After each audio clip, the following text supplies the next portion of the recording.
যারা আল্লাহর পরিমাণে আখিরাতে বিশ্বাস রাখে তাদের জন্য জরুরি তাদের মেহমানের মেহমানদারি করা, তাদের মেহমানের একরাম করা, সম্মান করা। তাই আমাদের রাষ্ট্রের বাংলাদেশের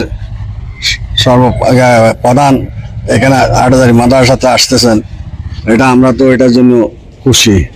এবং আমাদের মাননীয় মন্ত্রী মীর হেলাউদ্দিন সাহেব উনি আসছেন এবং আমাদেরকে নিয়ে বসছেন যে এভাবে ব্যবস্থাপনার প্রয়োজন, আমরা সেগুলোকে ব্যবস্থা করার জন্য আমরা চেষ্টা করতেছি।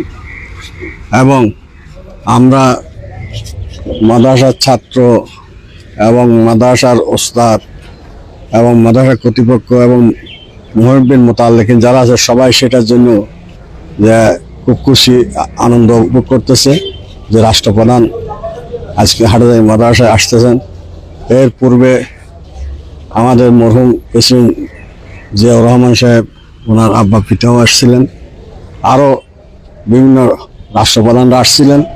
তাই এখন উনি আসতেছেন সেই ওনাদের এবং রাষ্ট্রপ্রধানদের যারা পূর্বসূরি ছিলেন ওনাদের মতো উনিও আজকে হাটহাজারী মাদ্রাসাকে কওমি মাদ্রাসা, যেটা সমস্ত কওমি মাদ্রাসার প্রধান কেন্দ্র এবং যেখান থেকে পুরো বাংলাদেশে আদর্শবান নাগরিক তৈরি হইয়া কোরআন, হাদিস, ফিকহ এবং জনসেবা ইত্যাদি সর্বস্তরের শান্তি শৃঙ্খলা বজায় রাখার মানুষ গড়ার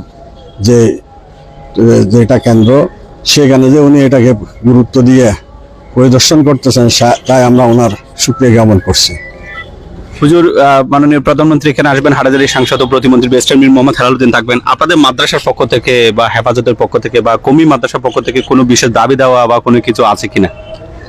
ওটা তো বাস আমাদের দাবি দেওয়া ইত্যাদি এগুলো সম্পর্কে আমরা তো মনে করি মাননীয় প্রধানমন্ত্রী নিজেই জানেন, যেহেতু সবসময় এগুলো দেওয়া আসতে হচ্ছে। কিন্তু সবচেয়ে বড় হলো বর্তমান ওই মাদ্রাসার বিরুদ্ধে যে একটা যে কোনো কিছু ষড়যন্ত্র চলতেছে এবং পরিকল্পিতভাবে ষড়যন্ত্র করতেছে, সেগুলো রাষ্ট্রীয়ভাবে ওগুলোকে দমন করা এবং ওই মাদ্রাসার যে কার্যকলাপ, যে সমস্ত দিনই এবং দেশের এবং সেবার সর্বস্তর যে খেদমত করে যাচ্ছে, এগুলোকে মূল্যায়ন করে যাতে সামনের দিকে কিনা আমরা অগ্রগতি হতে পারি এবং বাংলাদেশকে আরও সুন্দর শৃঙ্খলার সহিত আমাদের রাষ্ট্র পরিচালক যারা চালাতে পারেন, আমরা যাতে দিনই পরিবেশ নিয়ে দেশের মধ্যে সর্বস্তর মুসলমান সবাই থাকতে পারে,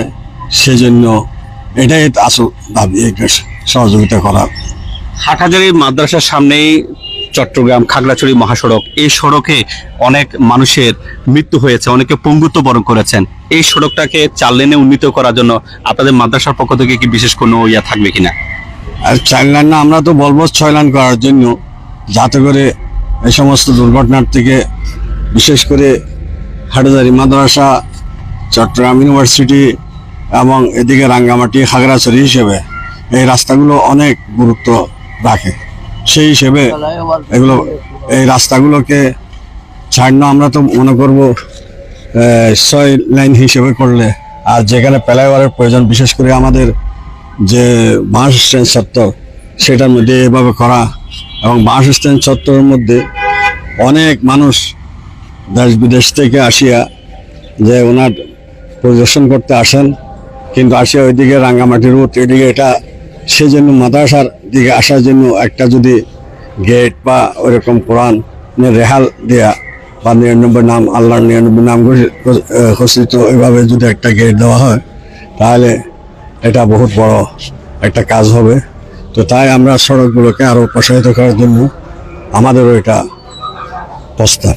আরেকটা বিষয়, হাটহাজারীতে 600 শয্যা বিশিষ্ট যে হাসপাতাল হওয়ার কথা রয়েছে, সেটা যদি হয় হাটহাজারী, রাউজান, রাঙ্গুনিয়া, ফটিকছড়ি, হাটহাজারী মাদ্রাসা, চট্টগ্রাম বিশ্ববিদ্যালয় এবং এই উত্তর চট্টগ্রামে 30 লক্ষাধিক মানুষ সুবিধা পাবে।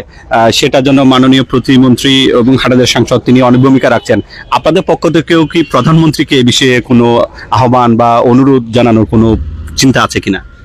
আমরা তো মনে করছি, আমরা তো এটা বিশ্বাস আমাদের প্রতিমন্ত্রী মহোদয়ের কাছে আমরা আগেও বলছি এর আগে যারা ছিলেন তাদেরকে বলছি, এখন আমাদের প্রতিমন্ত্রী মহোদয় এটা নিয়ে চেষ্টা করতেছেন।